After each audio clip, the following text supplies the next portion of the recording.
I'm Danny, and this is the Scream Princess podcast.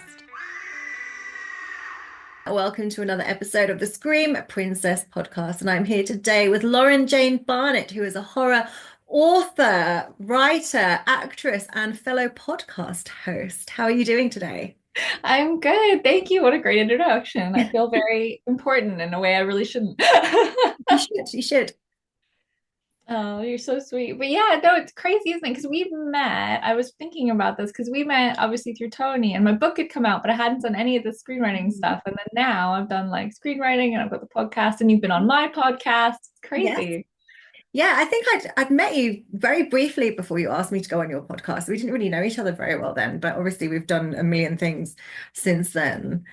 Yeah. But No, I think it would have been on Alex's set or something like that. But was yeah, it it? was really fast. And Yeah, I it was must like, have been. I'm No, sure did you we not found meet this, at but I was like, Dark women in Fest? horror. I think we met at Dark Fest. Ah, that makes sense. I There we think it was go. Yeah. Dark Fest. So actually got a confession to make, Mm. and you're probably with me on this because you know when you don't have like Monday to Friday 9 to 5, and you just don't know what day it was. Like I could have sworn that we were doing this on Saturday, and like Saturday could be any day to me. I don't know. And I literally, so I've got this written down. So at 10:20 today, you messaged me saying, have you got a link for today? And I obviously read it at 10:23 and texted you straight back. And I was like, I'll send you one just before. At this point, I've been up since 6 o'clock in the morning because the cats wake me up. But I like have a bath and then I play games on my phone. And then I'd gotten out of the bath and I was like, I'm wrapped in a towel and I've got a towel on my hair's still wet. And I was playing June's Journey, which is a really fun game on your phone. And then I was like, oh, I've got like half an hour to get ready. Oh no. Because You look my plan, great. thank you, my plan today, I was literally going to pop out to Lidl, do a little bit of food shopping, and then I was going to come home and I've got some editing to do this afternoon. But I was like, I can squeeze a podcast in. I thank my years of like modeling and working on TV and having to get my makeup and stuff done every day because I can do it at like super speed. So it was good. I had minutes to spare actually. I had time and I've made a cup of tea and I even had a yogurt for breakfast. Oh, perfect. That's good. I'm impressed, honestly, because like even doing like just a little bit, I take forever because I'm always like messing it up. So I need to practice more. You know what I haven't done though? I've not got eyelashes on. So I haven't added eyelashes today, but I feel like I can manage without without lashes today. No, well, it's the eyeliner, isn't it? When you're on video, the eyeliner makes such a big difference as opposed to the lashes, or I at least don't for feel like I'm me if I don't have the eyeliner. And me. do you know what? Like some days, and this is how I can work out whether I'm going to have a good day or a bad day. I call them good eyeliner days or bad eyeliner days. So if my eyeliner goes right, I'm like, cool, today's going to go really well. And today actually went fine. But other days, and you do a little bit and the other one looks odd and you add and you add and you add, and then you end up with like, it's crazy Cleopatra eyes. I've got like a thing of you probably do as well, a thing of Q-tips like right near my to constantly like fixing and adjusting. I'm no, I don't anymore. I like now I still have the days where it goes wrong, and when it goes really wrong, I literally I start again. I'm like all the makeup's coming off, and I'm in a bad mood for the day then. That happens to me when I'm doing for like a big event. If the eyeliner goes wrong for a big event, I'm like, I'm just gonna be ugly. It's all gonna Yeah, go I'm wrong. not going. I've had a day before where my eye just kept watering, just one of them, and my eyeliner wouldn't stay, and I was only going on a hike, and I was in such a bad mood. I was with my friend Cheryl, and she was probably like, "What are you going hiking? Just take your makeup off." And I was like, "No, because there'll be selfies." So it must have been in the winter, because in the summer, when I've got a bit of a tan, I get freckles, and I don't mind having no makeup on. I'm happy to hike with no makeup on. But so I reckon this is a winter when I was like, well, my hair's going to be up anyway, and I need something going on.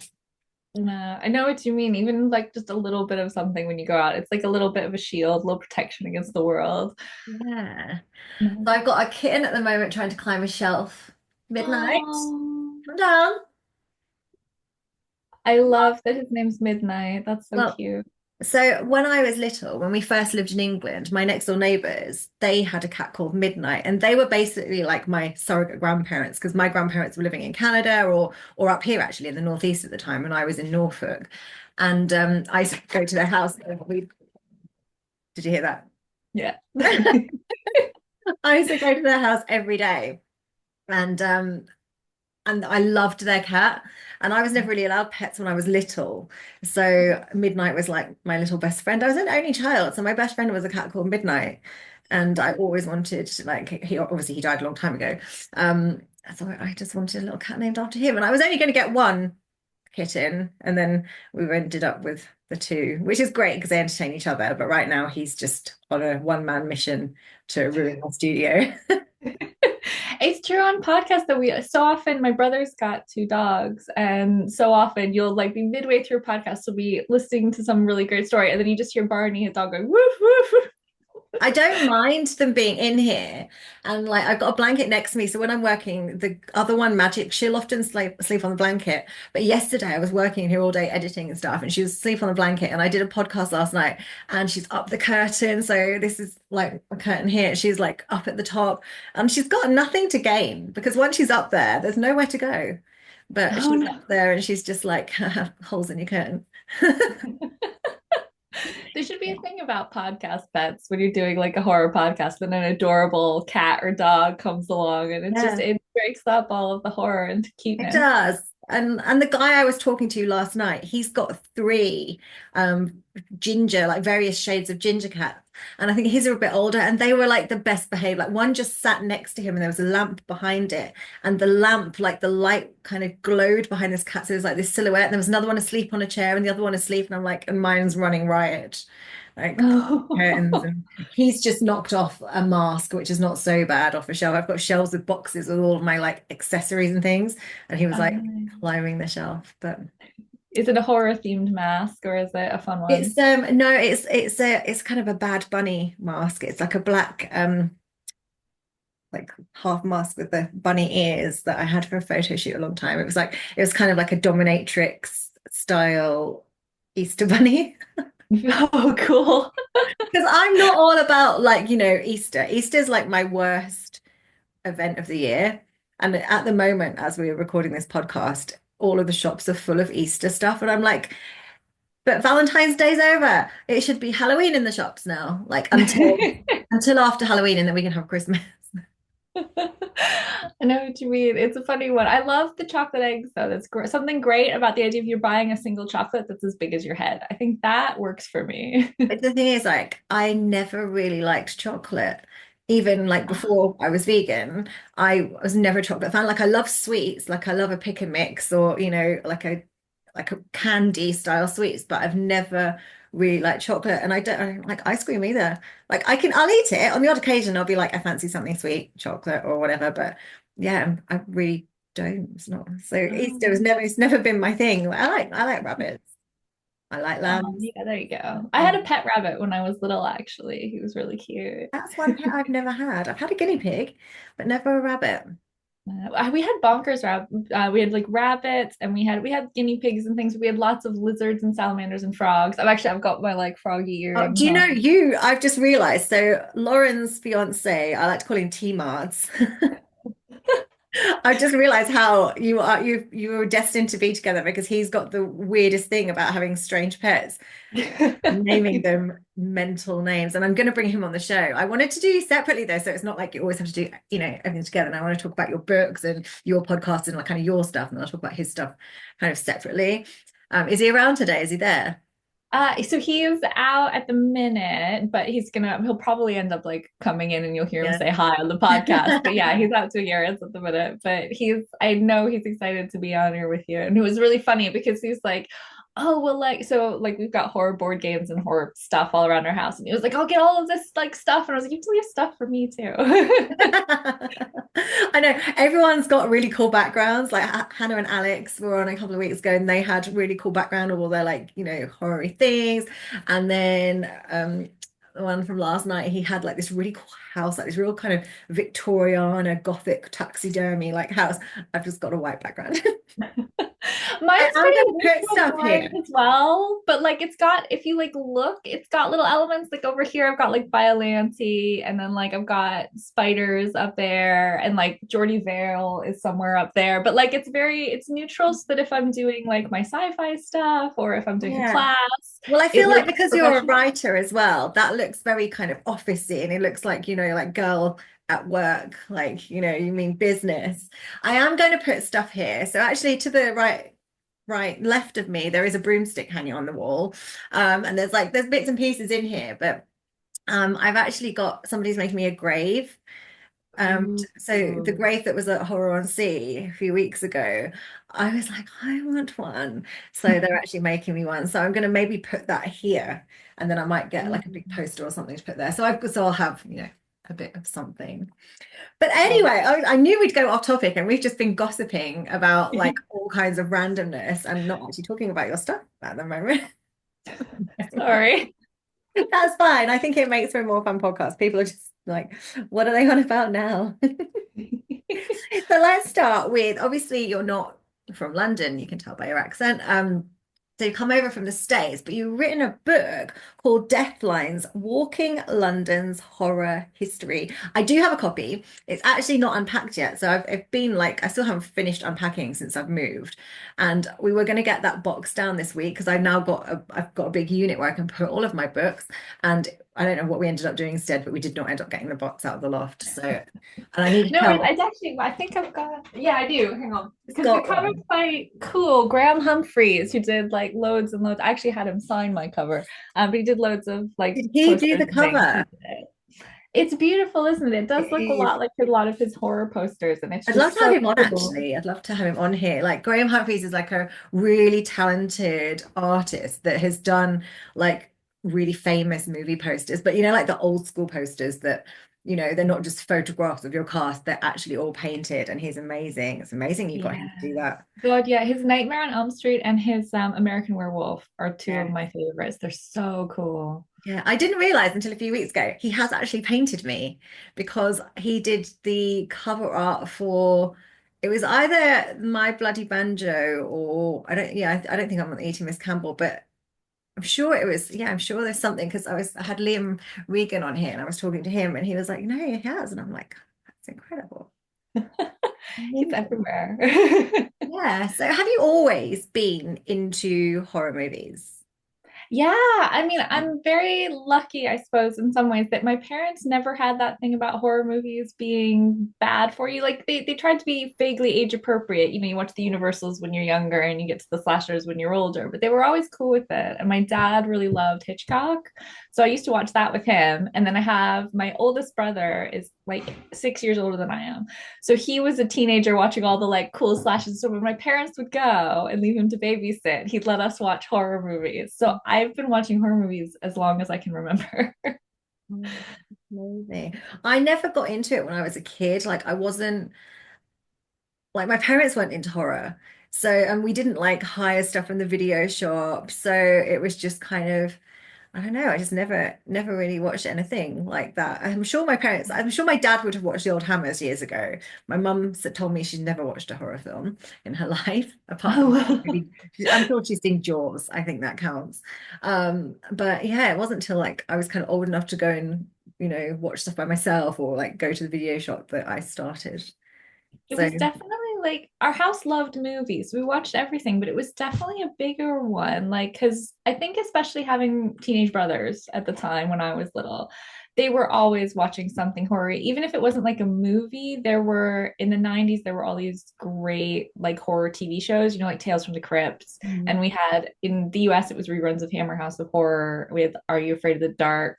So even if you weren't watching like horror movies, somebody inevitably had on the horror TV shows, and I used to love those because I was always looking for the twist in the film. Like how a lot of the old horror movies, there's something like you think this person's the bad guy, but it turns out that the person they're seducing is actually a vampire, and so they kill yeah, them. it's like the recipe, isn't it? Like there has to be a twist. I still feel like generally, because otherwise people would know what's happening. There'd be no point for the movie. It'd be like, well, I know what happens, so I can turn off now. So It's true. That's very much how I write as well. I had I remember I had this great review for one of my earliest stories. It was called The Exhibition.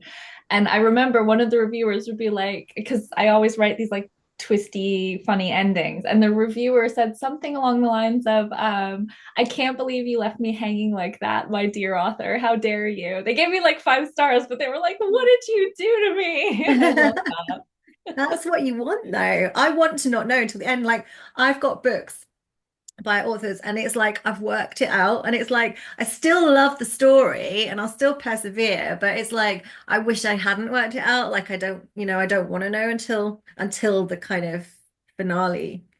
Yeah, that was actually when I was writing Occam's Dream, which is the sci-fi novel that's coming out. That was one of the things I kept giving to beta readers. And I was like, tell me if you figure out what happens when you figure it out, like what page number, so I can fix it. Because you want to keep people intrigued and guessing, but you also don't want it to be like silly. You don't want them to be going down nonsense routes to nowhere, but you want it to like really hold on, don't you? It's the best thing when you go to the end of a book and you're like, oh my God. The same with a movie as well. Like you don't want to know. I like a surprise. Yeah. It's less and less common now. I think because we're so used to it, we watch so many of them. It's harder to like not guess the ending And before it I find happens. it hard to actually find anything scary anymore.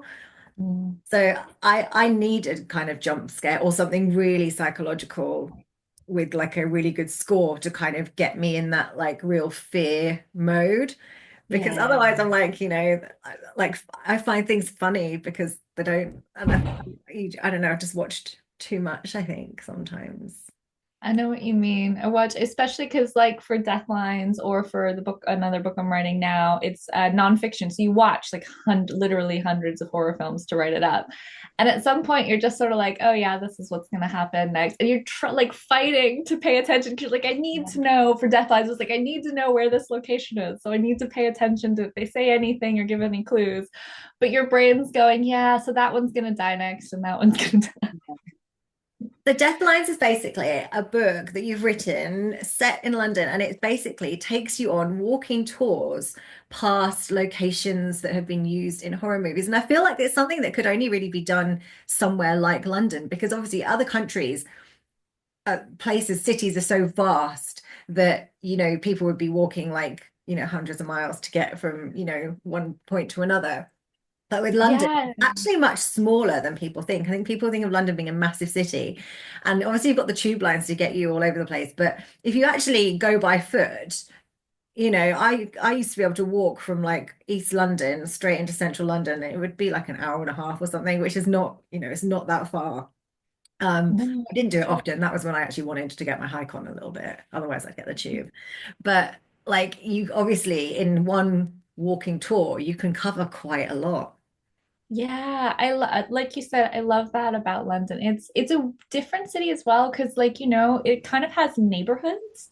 Hmm. So it is one big city, but it's filled with all these little neighborhoods where everything's Yeah. interconnected. And so for the walks, it's great because you'll have walks in Soho and in Covent Garden, and they're right next to each other. They border each other, but you don't have to like cross over into each other because you'll have 30 movies here, 20 movies here, and it's got that atmosphere of a neighborhood. So you can stay in one area of London and Mhm. you keep the feel, like a lot of the movies will draw on the same stuff. Or like I one of my most popular walks is a bit of a weird one. It's in Chelsea because the old King's Road was like really the middle of fashion and music, and it doesn't look like that now. It looks like all terribly posh. But when you follow the movies, they're all playing on that 1960s free love, creativity, rock, alternative. And it's quite fun because you get to see the area in a different way. You get to think about like the history and stuff. But also, if you know a couple of those movies, you'll probably like the other ones because they're all playing with the same Yeah. themes. And it's honestly, it was so much fun giving the walks. Yeah. It's like if you it's having this conversation with somebody, I don't know who it was the other day, but like it's like if you liked the old kind of Bond movies, you'll end up liking the old Hammer movies because they were like, a lot of them are shot around similar times using the same kind of actors. So that's kind of similar to what you're saying. It's like the sort of the themes of the movies are similar and the style because of the time they were made.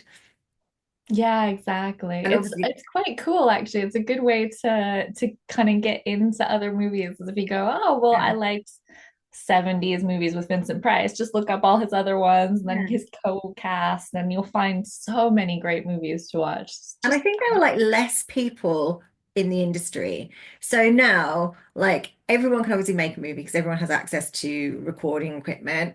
But even with actors, there were less, like there was still studio systems in place. So the same actors would be doing, all the films for that studio, or, or they'd be lent to other studios. But there were a lot less people in the industry. And even like there were actors who, might have a lead in a movie, but then the next week they might be just put in the background and have one line somewhere because they're on contract. So it's like we might as well use them.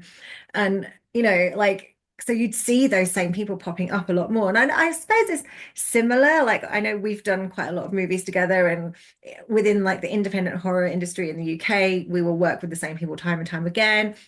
But I think that's just because the UK in general is quite small, but there are a lot more people doing it now. No, it's true. You're right. I think we're weirdly really lucky because the like, especially the kind of southeast or south indie scene, we go a bit Portsmouth as well, but everybody is kind of tight knit, and that's amazing because you do get that experience of, okay, maybe you're holding a lamp or a sound bin one day and then you're on screen the next, Yeah. and it's quite fun. But you're right, you don't get that anywhere else. I think we're quite lucky. No, the film industry in the southeast, and I've moved up to the northeast.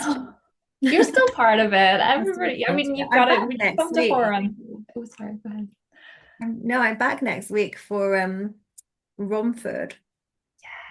I'm excited for Romford. I'm looking forward to it. It's going to I be will great. actually be setting up there and recording podcasts. I've got a few people kind of on the list that I'm going to be able to get some time with. The thing is, it's like I can't steal anyone really for an hour. So there might be a couple of people I can. So I might have to do, I did at Horror and Scene, like split them. So do like two people in one podcast and have half an hour each and then kind of splice them together. So I've got a few ideas. It's such a great space as well for it. I bet you'll have some pretty good spaces at that Lumiere Theater. Although I did see that there's going to be no internet. So I'm not sure how that's going to work. I might have to kind of Oh no. leave and go into the mall to obviously download stuff. Yeah, God, I hadn't thought about that. It's going to be a really fun one this year, though. I think there's a lot of really big stuff on. And I can't believe Video Shop 2 is getting two screenings. That feels really exciting as well. I know. So that's just another one of the films that we have done together. Yeah. And It's you funny, we've actually done a wrote and lot of directed. films together, but I don't think I've like acted with you yet No, at we've all. never had a scene together yet. So we're both in Mosaic. We're in Mhm. Video Shop, Tales of Terror 2. Are you in Yep. one? Or are you just in No, I wasn't in two? one, just Mosaic and Video Shop 2. And then we're both in Witches of the Sands. Which is of the Sands, which actually I messaged your fiance yesterday because it popped up in my memories on my phone.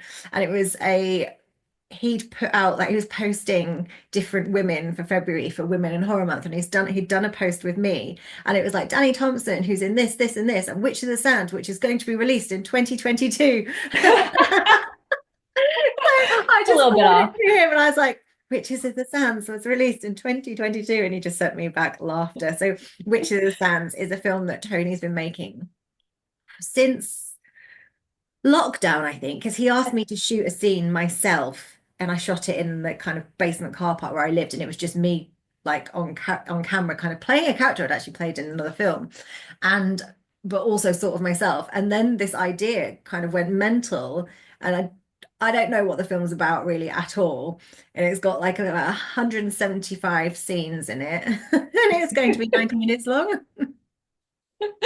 It's gonna be interesting to see what the cut ends up like because you're right. It's like 4 years worth of filming and lots of, like you said, start out with individual things. It was gonna be a short, I think, and then people were filming all over, like Deborah Lamb films and on location back in California and stuff like that. And now it's like a magnum opus. I don't even, everybody always That's assumes exactly what because I'm it her is. fiance that I know what the heck is going on, and I don't. I've just got a neighbor that's just started drilling. Oh, they've stopped now. I don't like somebody lives next to me, and I'm sure that they have their workshop inside their house, and they just Oh, always like drilling. He's got like a big van, and he's always like, carting like big bits out. So I don't know if he's some kind of carpenter or what he does, but I wish he'd go and get a workshop. yeah. You should you, But it's you should not knock on the door practical. and be just like, hey, Yeah, can and you when make it's not that side, it's someone down the road doing something, or someone somewhere else doing something. No one is very considerate of the fact that I like quiet. this? We're very lucky. One of our neighbors just sold their house, and the people who live there are not going to be moving in until like 2 years from now. So we basically, they keep like popping in and stuff, but they won't be living there full time. So we get occasional quiet on this side. That's amazing until they want to build one of those Yeah. basements and start digging. Yeah. It's So always like true, London. you might leave by then. You might be like, I've had enough of London.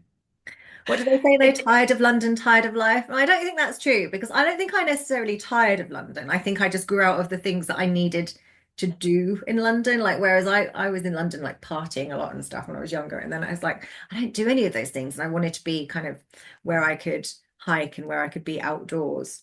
But I still love Yeah. going back. And now when I go back, I try and squeeze like things in, like which, a lot of the things that when you live there, you don't bother doing. Like Yeah. I've done most of the stuff I needed to do, but I like when I go No, it's now, I make a true. point of, you know, Yeah, it's funny you said that actually. The minute you said that, I was like, oh, I still haven't seen the Tim Burton exhibition, which you went to and told me that at yeah, Horror on Sea a month ago. yeah, you need to go. I don't know how long it's on for. It's incredible though. Like, and I think Tony will love it as well because of the art. I didn't realize Tim Burton was I knew obviously he's a great filmmaker and like really creative. I didn't realize he was actually an artist, like actually like creating, paintings and drawings and things himself.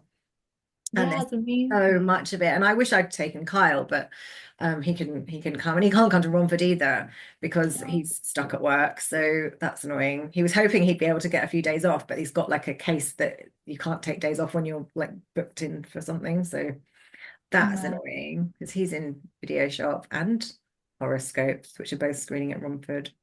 Oh yeah, you're gonna have to take pictures of him when he's on Yeah, screen. yeah, this is you on screen. I mean, he's seen his bit of horoscopes, obviously, but Yeah, but it's different, isn't it, when you get to see it on a big screen with an audience around you? It's a fun experience. and you actually wrote and directed a piece in Video Shop Tales of Terror too.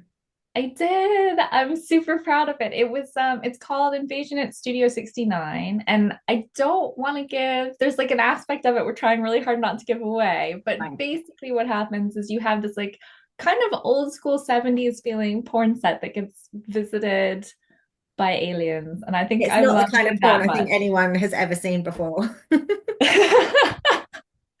It was so much fun writing that actually because so obviously I usually write really scary, really creepy, atmospheric stuff, and it's the Alex whose idea it was who brought me on Mm. had wanted something more humorous and more funny, and so I like spent I don't know how long like pacing up and down the house trying to come up with porn puns. So so every imaginable like I we obviously it was set in like a fake spaceship, and so I had to come up with names. I'm a huge Star Trek fan. So I was going through all the Star Trek names, being like, right, okay, how do I say like Lieutenant O'Hara and like all these really bad sex puns? It was great. It was so much fun. I loved the really well written monologue that Charlie Bond had. Thank I you. thought that was Yeah, great. honestly, I think that's part of why they brought me on is because they wanted a strong female voice I think a for female had to write that. exactly. A I guy think could if a not have man had written written that. it, everyone had been like, oh. But I think it needed a woman's touch. Thank you. I'm honestly so proud of that because it's one of those things where the movie could have kind of gone either way, and I wanted to make sure it had this really strong kind of feminist voice. And Charlie delivers it so Does, perfectly. She's does. amazing. Like you couldn't have asked for a better read of that. And the funny thing is, I took the intro sec, the very first like section where she's talking about the Venus of Willendorf and things about the female body. I took a piece of that from an art history. I was an art historian previously from an art history talk that I gave about women and sexuality. So like it starts out like really heavy, and I was like, I hope this works. I love it because it was like a lesson. It sounded like she was delivering it as a lesson. So yeah. Yeah, Yeah. I was And I like, was in a studio and there were these big like I don't want to give too much away either, but there were these big kind of mask things that, were yeah, lady bits. But I was shooting like the final pickup bits for Video Shop 2, and this was like literally a month or so before it was being screened. And there was a scene that they wanted somebody to give birth. And it didn't really need to be my character, but I was going to be there. And he was like, oh, so then I need you to give birth, basically, I think I don't know. I don't even know. Isn't that again? And I saw that and I was like, please tell me this is not what you're going to have out of me. And they were like, no, no, no, that's for something else. But I actually we ran out of time, and I said I don't mind staying longer because I was, I was down. I think I was staying at Laos, so I was like, it's not like I have to get back, for a train or a plane or anything. And they were like, no, no, it's okay because we're all knackered, and they should. So I actually got away without giving birth, which is nice. Yeah, that's been a life goal for me. I've managed to do it so far. Yeah, I know. I know. I did actually once at drama school. I had a scene in a drama school thing I had to do that in. God, that's intense. Well done. When I was doing theater, I managed to avoid any of that entirely. Well, that's part one just about wrapped up. So we're going to be back after a very short break. Awesome. See you later. Welcome back to the Scream Princess podcast. Welcome back for part two. How are you doing, Lauren? Yeah, good. I managed to get a tea, which is always very important. I've still got the same cold tea that I had before. It takes me ages to drink a cup of tea, so I've still got half of my first cup left. I don't mind cold tea, but I always get so much crap from Tony because he's just like, oh, you can't drink cold tea. It's disgusting. I was like, you're on film sets all the time. Tea Yeah. always gets cold. I just kind of got used to drinking it cold because I always forget about it. And as you get older, you realize you turn into your parents. And my mum would always microwave her tea. And now I'm like tea microwave. I'll pop it in the microwave. And I've done it like twice. I've been like, oh, it's gone cold again. It's going back in the microwave before I finally give up on it. And I'm like, I guess I'm not supposed to have tea. Oh no. Do you know what? I don't really drink that much tea during the day, but it's been so cold up here. It's actually a bit warmer today. Like the rest of the week, I've had the heating on full and I've had blankets, and it's like it just doesn't warm up in the northeast. But it's yeah, the weather's kind of taken a bit of a change, so it feels a bit better today. No, it's true. I'm definitely tea obsessed, even if it's like just a little bit cold. I don't even like being the tiniest bit cold. And I've managed to be so obsessed, I've convinced my American brother to get into tea now. So when he was over for Horror on Sea, I was like, have tea, have tea. And now he even went out and bought an electric kettle, which he did not have because that's how That little he kills drinks. me that Americans just don't have kettles. It's so weird. So how It do you was make coffee? amazing. Huh? How do you make coffee? So we have coffee, like dedicated coffee machines that like go through the filter. And everybody has that. Like no one just makes instant coffee with a kettle. Not really, no. I mean, I don't know, maybe some people do, but definitely where I grew up, like everyone has. I mean, you can get really cheap ones. They're not like Yeah. fancy or anything, but yeah, everyone's got one. But when I moved here and saw the electric kettle, because I don't drink coffee, I don't like the taste, I was so happy. I was like, the electric kettle is the best thing ever.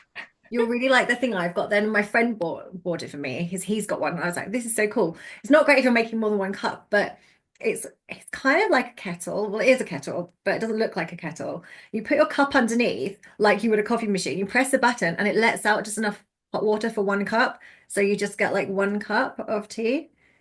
I would have that in my office and then never Yeah, leave. it's I really basically cool. leave my office for tea. Yeah, I was like astounded by it when I saw my friends, and then he found one for me. Oh, that is very, very cool. Do you use it all the time? Well, my kettle's in the loft, like my old kettle's in the loft. I don't use anything else now. I just have that. That's perfect. It's only when you're making for like two people, but it is so quick anyway. It takes like 30 seconds. So it's fine. It's like if you're making more than one cup of tea, you're doing it one at a time rather than obviously boiling a kettle. But yeah, it's great. I think it's Don't by you think? Breville. Ooh, okay, cool. I'll look out for it because that sounds very up my Send alley. you I love a it. picture afterwards. Or I'll send you a video of me making a cup of tea this Yes, afternoon. please. So your podcast is your brother Chris, and it's the horror, what's it called? The London Horror Movie London Horror Club. Movie Club podcast. That's Yes, what it's called and if because anybody wants to see Danny's episode, it is on there. So we got you on our first like year of doing interviews, which was really cool. and you've But yeah, obviously been going for a couple of years now. yeah, it's our fourth year, which It's is your fourth crazy. year. Yeah, Not that so long it ago or that I well, did it that. will be, but yeah. I feel like it was like, yeah, because I was still living in London. Yeah, yeah. It was like just around when you moved that we managed to get you at the end of the first year. But Was yeah, I it was like, was my house full of boxes at the time or something? I'm sure it was like, I can't find anything. It was really funny actually because you were like packing everything and stuff. We didn't have a video, but you were telling us you were like sitting on a box with boxes all Yeah. around you. Yeah, because I'd sent most of my stuff up. Like I'd been packing, and every time my friend came to London, I was just filling his car with like boxes and boxes. And his garage was literally from the back to the front, just all of my stuff piled up. And I was like, I don't know how this is ever going to fit in a new place. Like it's amazing how much stuff you accumulate actually. Because I only had like a studio mezzanine flat in London. It was like a one bedroom, but I don't know, I managed to pack stuff in there, like a lot of stuff. I got rid of so much when I moved. But now I've started accumulating stuff again. This is what happens. It's yeah, it's incredible, isn't it? I was thinking the other day, it's so easy because you just like look around your office and you're like, oh, okay, I don't have that much stuff. And then you're like, oh, I've got like a little figure here and I've got like 60 bucks. And they're all tiny, but it adds up. Yeah. And I do think it's like a horror people thing because we like toys. Like, Yeah. most grown-ups don't really like have loads of toys and things around the house, but I'm like, there's a few pop vinyls there, and there's like I've got Spice Girls dolls up there, and it's like not that they're very horror. I mean, some pop people probably think they are, but yeah, we just like random things that we have and that we keep. No, it's true. We literally actually, oh, for Valentine's Day, one of my Valentine's Day gifts from Tony was the Hammer Dracula, the little model Hammer Dracula Christopher Lee. And we were like figuring out where to put it because we were like, we have all this stuff in all these shelves. And so I think we finally found a place for him, but we had to like move stuff around and we have Twilight Zone Funko Pops I and thought you were stuff. going to say Twilight figures, and I was going to be like, right, we're ending this podcast right now.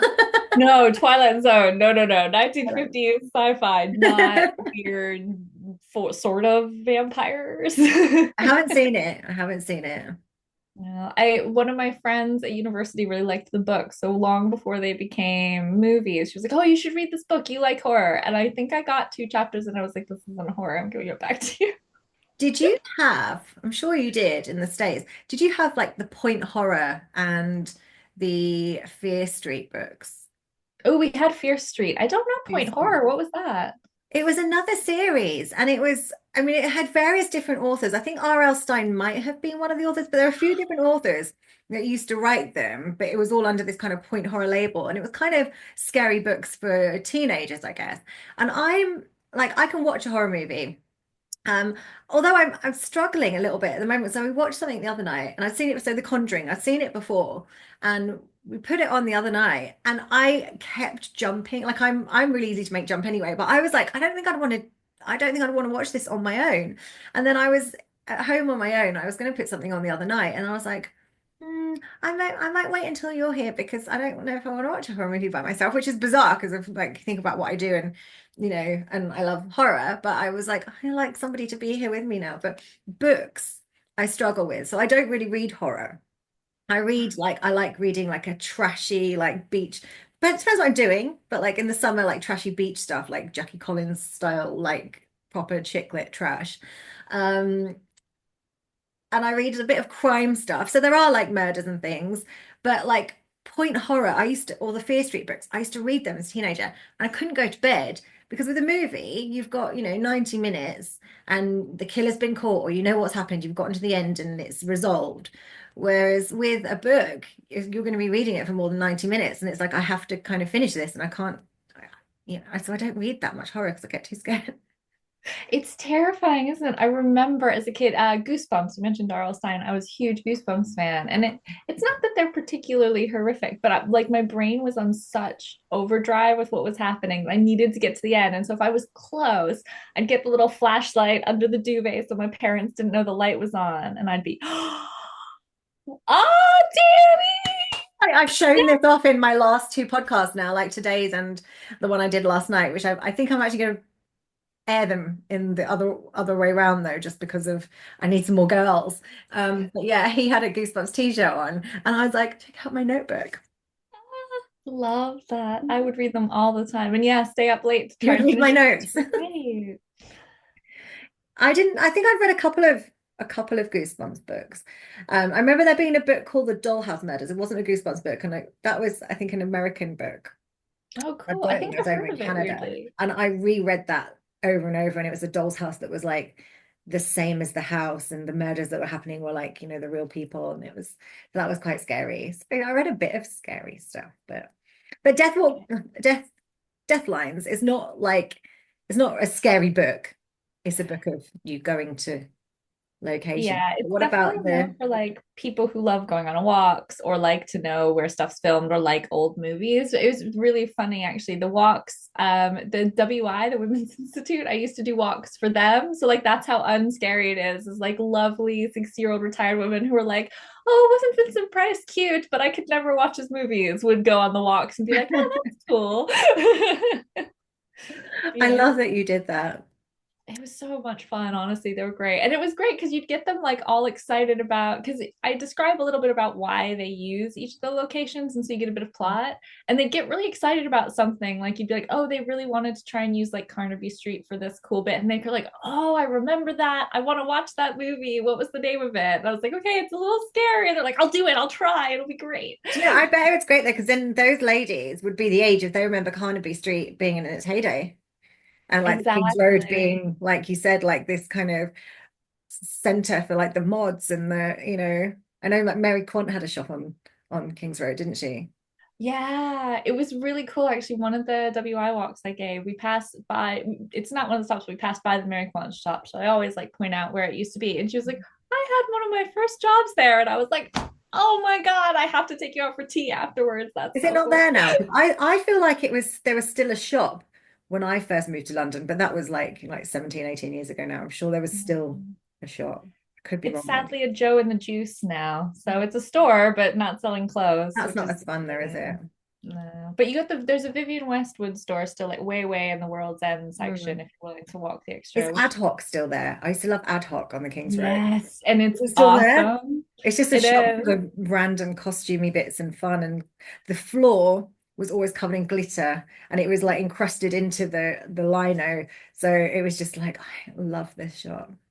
It I'm was glad that still amazing. exists. I wonder how long that's been there.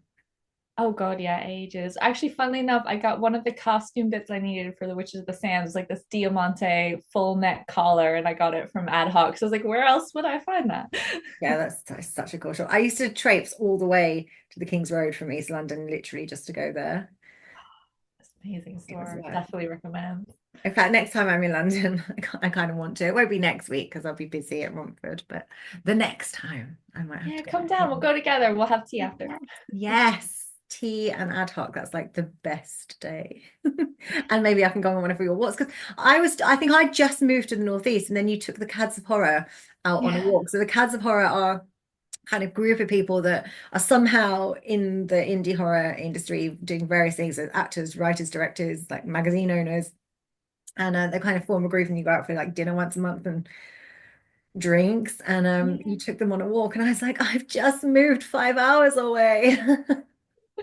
I have to take you on one. You'll Yeah. have to have a look through and decide which one you want to do, or if you want a different one. Yeah. Well, I think it was that. And there was also did you have like a housewarming party?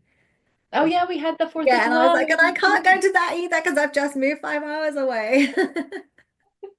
I know. We gotta figure it out the timing because we see you at festivals, which is great, but like we're always so busy and we've got to Yeah. go off and do our things and Yeah. I mean, last time when we were down for Horror on Sea, we did actually manage to go for dinner and that was fun. And I met your brothers, I actually met Chris in person as opposed to just on the podcast.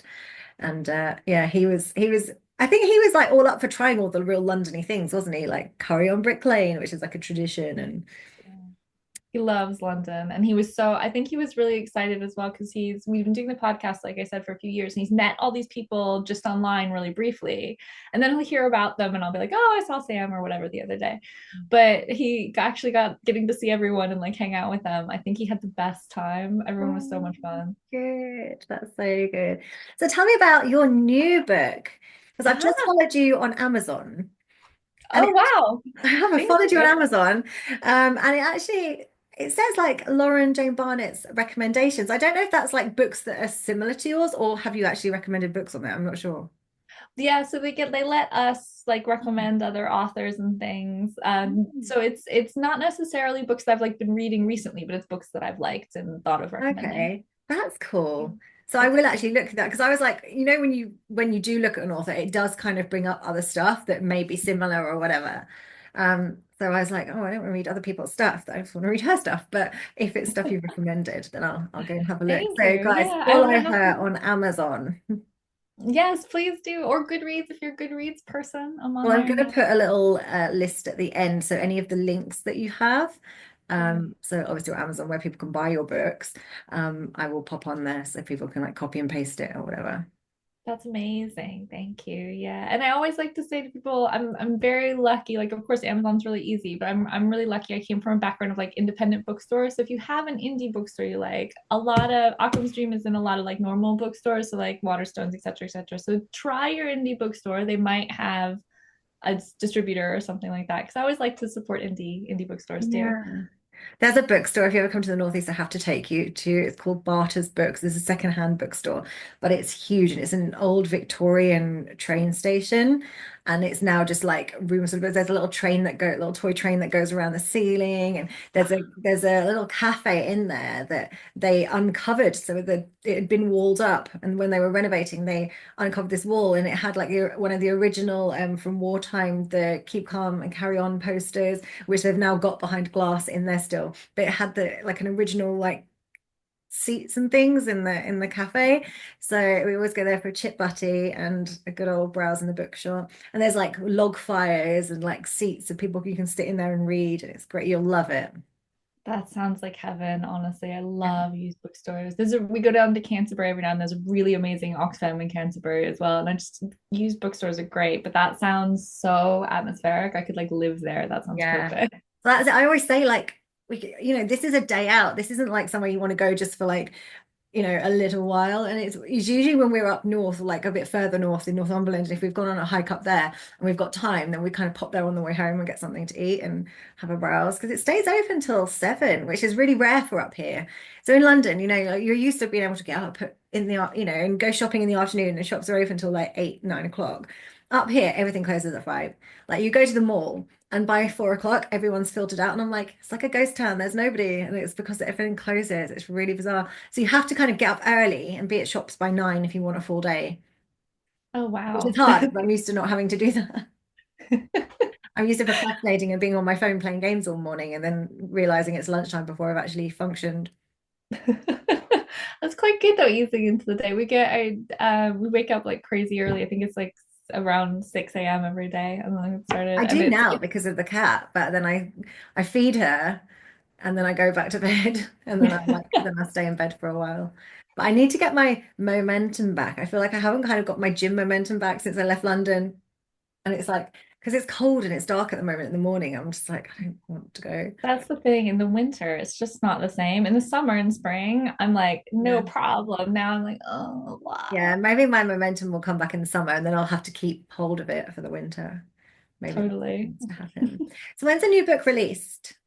So it's coming out actually on Tuesday, so the 25th of February. I got my author's copy, so I can show it looks like this, which is very exciting. But yeah, it should be you can pre-order it wherever you want, but it should be actually getting sent out on the 25th of February. And then I've got a book launch event, which is crazy, on the 1st of March, which is in the middle of Romford. So I'm gonna be like Romford Friday, book launch Saturday, Romford Sunday. Oh, where's the book launch? It's at Old Chelsea Town Hall, which is really exciting. It'll be nice. It's that like great stretch of the King's Road. It's not far from the Mary Quant shop actually, and it's that beautiful building where like Hugh Grant got married there, and loads of celebrities get married at the Old Chelsea Town Hall. So it's like really beautiful and old fashioned, and I'm excited. That's amazing. It's like everything always happens at once, though, doesn't it? It's like you've got, a day at Oxford. Oh, you'll be sandwiched in the middle, so you can tell me all about it the Yeah. following day. Well, my publisher said, "Oh, we'll do the book launch party the Saturday after the book came out." And I was like, "Okay, okay, okay." And then at some point, it hit me that it was in the middle of Romford, and I was like, Yeah. "Oh man, you got to be kidding me!" But at least Video Shop is on the Friday and the Sunday, so it's okay because I can be there for Video Shop on the days that's Video Shop, and then I can be in Chelsea in the King's Road when I'm doing Occam's Dream, which is It's fun. great being so busy though, like having so much on. It's so nice. It's really nice. I have to say it's quite cool like you said in the winter as well because it keeps me from like basically just sitting under a duvet watching movies and reading books with tea because that's all I want to do in the winter. What are you going to wear?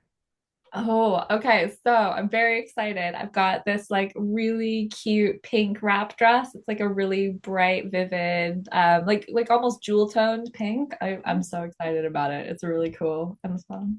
because Right. it's really different. It's a sci-fi book instead of a horror. So like instead of doing my usual, like I've got usually have like a Wednesday Addamsy kind of black lace Yeah. something with a hat that I do my stuff in, and now I've got like this bright color. I'm very excited. Can you read us the blurb? Oh yeah, sure. Okay, so what is the Oh, on the value of spot. I'd like read to us.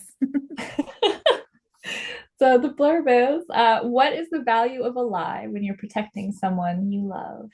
Dream analyst Ursula is experiencing painful visions of an unknown desert. At first, her therapist Jill suggests it's only a dream, but she knows that there's far more at stake. While Ursula tries to uncover her visions, Jill and her partner Mackenzie struggle to keep the truth a secret that Ursula's visions are, in fact, dot, dot, dot, dot, dot. So you have to read it to find out. Yes. Yeah. So, like she said, you can pre-order your copies. It's out. I mean, actually, by the time this is out, it will be released. So you'll be able to get your copy straight away. So pop onto Amazon or wherever, look in your local bookstores, and you should hopefully be able to find yourself a copy. I'm definitely going to be ordering one. I'm excited. Oh, thank you. Yeah, I'm excited. It's honestly, it's been getting nice advanced reviews as well. So if you're curious about whether you'd like it or not, pop on to like Goodreads or Amazon or the Collective Ink is the publisher. They've got like my little reviews. I'm loving that so far. Two different people have compared it to Black Mirror episodes. Oh, can you It's imagine like if you the end up best. writing one of those for the new series, the next series? That would be cool. Oh, that would be amazing, wouldn't it? I love that though, because Black Mirror has that like we were saying with the TV shows we grew up with. It's got that little like slight twist on reality and it's a little bit dubious and you're not sure what's going on. And I love that. I haven't watched all of them. I watched like the first season and maybe some of the second, but it's like each episode's different as well. So a bit in a kind of Tales from the Crypt style way. If one of them's not for you, the next one might be. So it's not like you have to persevere with something that you're not sure about. It's like everyone's different. So you might find Yeah, something that you like. definitely. We've I just love been that. watching what's the other? Not Tales from the Crypt. What's the other one that's similar? Creep Show? Creep Show. So I've just been watching that, but I'm really bad at staying awake when it's like when I'm in the house and it's dark and I'm comfortable and I've got a blanket on and I'm like snuggled up and then I'm just asleep. So he's watched them without me. So I need to catch up over the next few nights I'm home alone. I quite like Creep Show for that same thing. They're always a little bit like horror but they go in lots of different Yeah. directions, which is really Yeah, they're fun. fun and they've got a real kind of retro vibe. So I love that. That's one of the things I love about Video Shop as well. It's all that stuff we grew up with. It's that like old school anthologies yeah. in the video store. I know you said you didn't do that as much when you were little, but it's very cool. I didn't, but I remember the 80s because I was there. But for some of it, I was there. Some of it I wasn't born, but for some of it, I was there. I'm the same. I'm always talking about, oh yeah, back in the 80s. My brothers are always giving me shit. They were like, I was much older than you in the 80s. How much do you remember? Well, I always think we had much better kids' toys, much better kids' TV shows. So I'm glad. Like the 90s was also good for like stuff like that. But I feel like now there's nothing like if I was a kid now, I don't think I'd want to watch TV or No, it's true. We had such good stuff. And you always had things that were something for everyone. So, like, you had all sorts of weird, we had cartoons in every direction. You had like the girl band cartoon, and you had the yeah, and the action heroes. holograms. Yes, I loved it. so good. It was nice. You had options for everything. Now it's all kind of like I don't know if it's the streaming like algorithm thing, but it's all kind of much of muchness. It's lots of the Yeah. same. I think it Yeah. might be. And I think like you don't find out about everything because a lot of it's streaming. So unless you've clicked on one thing and it's not showing you up something similar, whereas we had, TV channels, especially here, like you probably had like satellite and more. Like some people had Sky here, but not everybody. So a lot of people were literally four channels because we didn't even have Channel 5 then. So it was like you would watch what was on because that was your choice. I think there was BBC and ITV both had kids shows on in the afternoon and on like weekend mornings. So you were limited, but they were more quality. There was less quantity, more quality, I think. Definitely. And I think as well, I don't know if this was as true in Britain, but in the States, you had you because it was so kind of limited, you had your time that you could watch TV. And so you did, even if it was something you weren't sure you'd like. And so I probably watched stuff I might not have chosen to, but then I ended up really loving. Yeah. I mean, I was always a spooky girl though. I always loved the spooky cartoons like Scooby-Doo was always a favorite. Count Duckula was always a favorite. And then I think later on they had the Addams Family cartoon, the Beetlejuice cartoon, and I loved those. But I always leant towards the kind of spookier aspects of things, Oh, even I even love in that. cartoons. I mean, don't get me wrong, I did love Gem and the Holograms, and I love Maxie's World. But even like I think the My Little Pony movie is super scary. I actually Oh, have I haven't seen it. I have it on DVD, and it's dark. There's like a giant spider that catches you in its web, and you have to tickle it to escape. And then there's these witches that make smooths, which is purple stuff the ponies get stuck in. Like it's quite scary. And the Care Bears movie as well with the book. Did you ever see that? That was The Care terrifying. Bears movie's creepy. That was terrifying. So Yeah. yeah. We had a lot of really scary stuff though. Like I remember watching, The Labyrinth I loved and like Return to Oz. And I watch it now and I was like, oh my God, I'm amazed I'm not like traumatized. It's the like the Wizard of Oz is my favorite movie in the Oh, world. And I do love the Return to Oz, but the bit with the heads, like I can deal with the Wheelers, but the Mombi heads where they're like Dorothy Gale, I couldn't watch that on my own. I'd have to turn off. It's terrifying. well, even the Wizard of Oz has like its very creepy moments. There's the trees that like grab you, and of course you've got Yeah. the monkeys and the witch, but like there's And the lots of monkeys in the very creepy. forest, the haunted forest. The Haunted Forest. That's scary. It's Yeah. funny actually. I was talking about it the other day because the next book I'm working on, I'm actually writing with Tony. We're writing a book about plant horror, and one of our friends was like, "Are you going to put the Wizard of Oz in it?" And we were like, "It's really creepy, but because it's not a horror movie, do we put it in as its own thing, or do we like reference it? Because it's so scary." It is, there's a good write-up, and it was in a newspaper, and there's a picture that's gone around, and it was like a horror movie about two women who fight to the death over a pair of shoes. Yes. And it is that, isn't it? It's exactly that. That's fantastic. And what better way to go, honestly? Yeah, I mean, I've got a pair of ruby slippers, I'm not gonna lie. That's so cool. I think most girls have a pair of red. They're not like properly red. They've got little silver caps on them, but I've got a pair of red shoes. Every girl's got a pair of red shoes, don't they, that Yeah. they love? I've got the Iron Fist ones, and they've got the picture of the witch on the bottom, and they've got like black and white striped heels, and then the sequins and a little bow on the front. And I've worn them for photo shoots, but I don't want to rub the witch off. And I think there's a house Mhm. on the inside, there's a witch on one, and maybe a house on the other. And so I don't wear them because I don't want to rub the drawings on the bottom off. So they're just in a box, and I wear them for the odd photo shoot. And sometimes I look at them. You need to do a little like podcast mini thing of like really awesome shoes like that because you've got quite a few really good themed shoes. Yeah, my other best pair are a regular choice, and they're boots, and it's like you put your foot in the shark's mouth, so they're open-toed boots. Are they open-toed? I think they are open-toed, and yeah, and it's like the shark's teeth, and you've got your foot, and then are they open-toed? I don't know. I don't know. No, I think they are. So it's basically no, the shark's teeth are up your leg, so it's basically like you've had your leg bitten by a shark. That was quite cool. I like that. Yeah. I'd love if they were open toed then, because you can have it be like the fins, the fish Yeah, tail. I feel like they are open-toed. I can't remember. I mean, I've literally never worn them. They are definitely open-toed, but I've never worn them. I bought them. I really wanted them, and then I thought, well, I'm never going to wear these. And then they were in the sale, and I was like, well, I have to buy them then.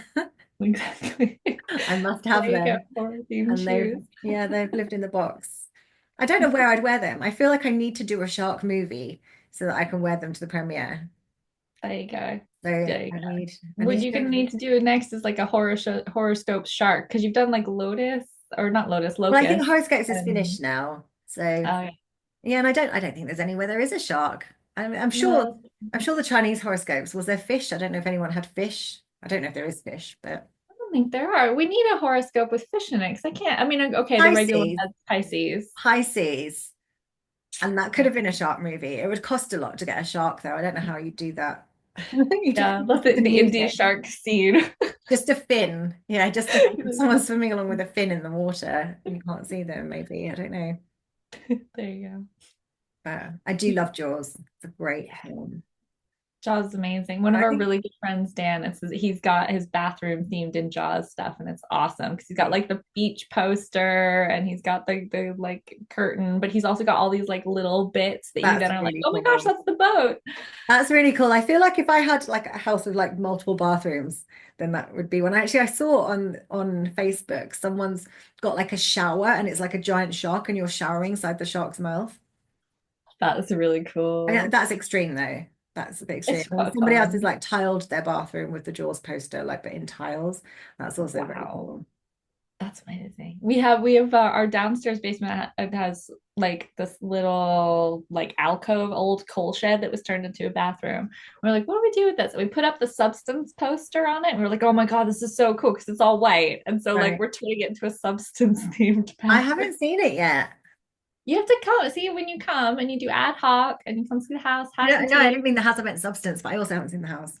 Oh, I think you know what? I think you'd like it. It like gets really bonkers towards the end, but it's so beautifully shot. And I think as an actress, I think you'd appreciate a lot of the stuff as well as like the general beauty thing and the issues with that. It's quite cool. It's got a lot of layers to it. It's like a funny one because it's on the one hand it's about beauty, but then on the other hand it's about beauty in an industry where everyone's like insanely beautiful. So as an average woman, you're just like, but as a movie star, maybe you'll like resonate in different levels.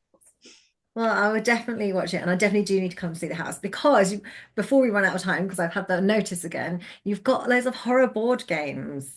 We do. And so the one I'm most excited about that I always brag about is the Alfred Hitchcock mystery game. That's amazing.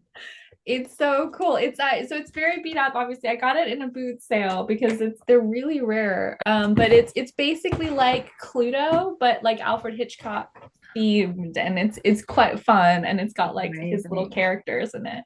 Yeah, we definitely have to play that. We need like a horror board game night. Maybe we could film it actually. We could Yeah, get like a few of like the horror crowd and we could film like a board game night. It would be I fun. love And then that. just see what we get. Probably I need gotta a ask lot. before we go, what's your favorite horror board game? Because I want more. Oh, I haven't. Well, I've got two that I haven't played. So actually for Kyle I think it was Halloween Miss. I bought him a pop vinyl Universal horror game. And we haven't opened it. Ooh. And he bought me the Scream board game for Christmas, and we haven't opened that either. We just haven't gotten around to board games. But you know what I saw recently? And this is a really great one to end up on, and I don't know how to get a hold of it.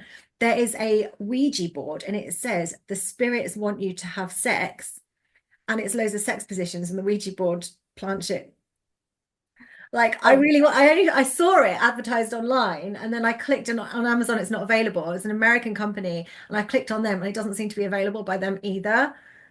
So I'm that sad. is really cool. I do really want that game. I might contact them and be like, please send me this. Yes, you should. You'd be like, can do that as like a yes, you should do it Yeah, like I absolutely. can review it. Like, you know, I love that. be fun. But I'll let you know about the other two when I've played them. I Yes, please. Because I love a board game and it's nice to have some horror ones. can you remember Atmosphere? Did you have that years ago? Ooh, I don't know that one. What's It that was one? you had a video. So you played the video and you had the board game, and there was like a scary person on the video. That you Oh, that's played along. cool. Yeah, but I'm sure you'll probably find a copy, but do you have a video player? Oh, that's a good point. We have loads of VHSs because we collect the covers, but I don't think we actually have a video Yeah, player. there you go. There you Well, go. thank you so much for coming on. I feel like I could literally talk to you for ages, so we'll have to bring you back at a later date. Let me Oh, know I'd what else love you've been that. up to. Thank you so much. I would love that. And thank you for having me on. It's been so nice. Nice. And I'll see you next week.